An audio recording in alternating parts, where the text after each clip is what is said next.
بسم اللہ الرحمن الرحیم، السلام علیکم۔ عرب شریف میں حج کا بنیادی رکن وقوف عرفات میدان عرفات میں ادا کیا جاتا ہے۔ اس سال پہلے کی نسبت کم عازمین حج میدان عرفات میں جمع ہوں گے۔ عرفات کا میدان مکہ مکرمہ کے جنوب مشرق میں جبل رحمت کے دامن میں واقع ہے۔ یہ میدان مکہ سے تقریباً 16 کلومیٹر کے فاصلے پر ہے۔ عرفات کا میدان سارا سال غیر آباد اور گنجان رہتا ہے، لیکن وقوف عرفات کے دن 9 ذی الحجہ کو یہ میدان ایک عظیم الشان شہر کا منظر پیش کرتا ہے۔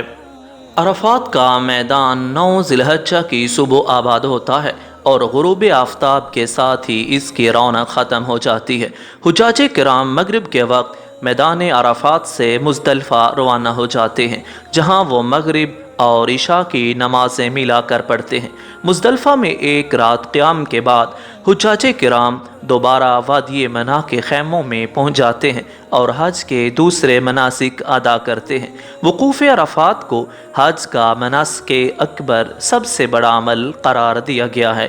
اگر عازمین حج باقی تمام مناسک ادا بھی کر دیں، لیکن اگر وہ مقررہ وقت کے دوران کسی بھی وجہ سے میدان عرفات کی حدود میں نہ پہنچ سکیں تو ان کا حج ادا نہیں ہوتا۔ ناظرین، عرفہ کا دن مغفرت اور گناہوں سے معافی کا دن ہے، اللہ تعالیٰ کے انعام و اکرام کا دن ہے۔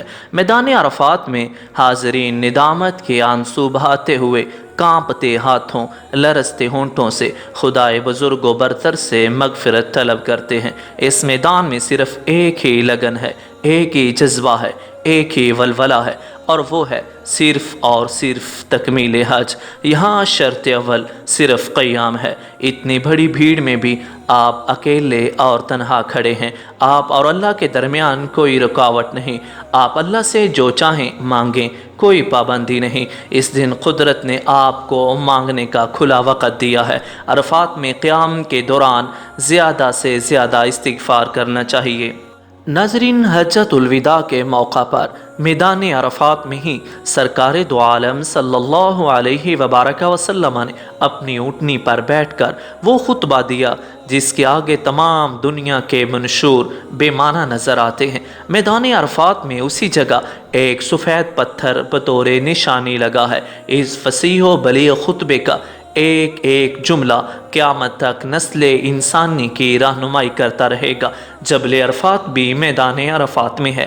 اس پہاڑی کو جبل رحمت یعنی رحمت والی پہاڑی بھی کہا جاتا ہے۔ جبل رحمت تقریباً 70 میٹر بلند ہے۔ یہ پہاڑی گرینائٹ کے پتھروں سے بنی ہے۔ جبل رحمت ہی وہ جگہ ہے جہاں نبی آخر الزماں صلی اللہ علیہ وبارک وسلم نے حج کی ادائیگی کے بعد آخری خطبہ ارشاد فرمایا تھا۔ ناظرین، تحقیقی کتب میں اس پہاڑی کے حوالے سے بیان کیا گیا ہے کہ حضرت آدم علیہ السلام اور حضرت حوا علیہ السلام کو جب جنت سے نکال کر دنیا میں بھیجا گیا تو وہ ایک دوسرے سے 200 سال تک جدا رہے۔ وہ دنیا میں پہلی بار جبل رحمت پر ہی ایک دوسرے کو ملے۔ تحقیق یہ بھی بتاتی ہے اسی پہاڑی پر دونوں نے اللہ تعالیٰ کے حضور توبہ و استغفار کی اور اللہ تعالیٰ نے انہیں معاف فرمایا۔ اسی نسبت سے اس پہاڑی کو جبل رحمت بھی کہا جاتا ہے۔ حج کے موقع پر عازمین حج میدان عرفات میں قیام کے دوران تسلسل سے توبہ استغفار کرتے ہوئے اپنے گناہوں کی معافی مانگتے ہیں۔ میدان عرفات میں عازمین حج میدان عرفات میں قیام کے دوران 2 سفید ٹکڑوں میں احرام گڑ گڑا کر اللہ تعالیٰ سے معافی مانگتے ہیں۔ تو بعد مفسرین نے اس منظر کو میدان حشر میں پیش آنے والے منظر سے تشبیہ دیتے ہیں کہ جب لوگ میدان محشر میں اعمال کا حساب دے رہے ہوں گے تو منظر کچھ اسی طرح کا ہوگا۔ ناظرین، میدان عرفات میں جمع ہونے والے انسانوں کا جمع غفیر دنیا کا سب سے بڑا اجتماع ہوتا ہے۔ اتنی بڑی تعداد میں مقررہ وقت میں لوگوں کا وہاں پہنچنا اور اتنے خصوصی اقدامات کا ہونا بڑی بات ہے۔ ہزاروں بسیں، گاڑیاں اور لاکھوں پیدل لوگ جب منا سے عرفات اور پھر اسی شام کو عرفات سے مزدلفہ کے لیے روانہ ہوتے ہیں تو انسانوں کا سمندر متحرک نظر آتا ہے۔ ناظرین، حج کے تمام مناسک کی اپنی جگہ بڑی اہمیت ہے۔ قیام منا، قیام مزدلفہ، رمی یعنی شیطان کو کنکریاں مارنا، بال کٹوانا، جانور کی قربانی کرنا، طواف زیارہ کرنا، سبھی حج کے مناسک ہیں۔ لیکن یہ سب مناسک آسان طور پر ادا کرنے کے باوجود بھی اگر وقوف عرفات کے لیے نہ پہنچ سکیں تو حج نہیں ہوتا۔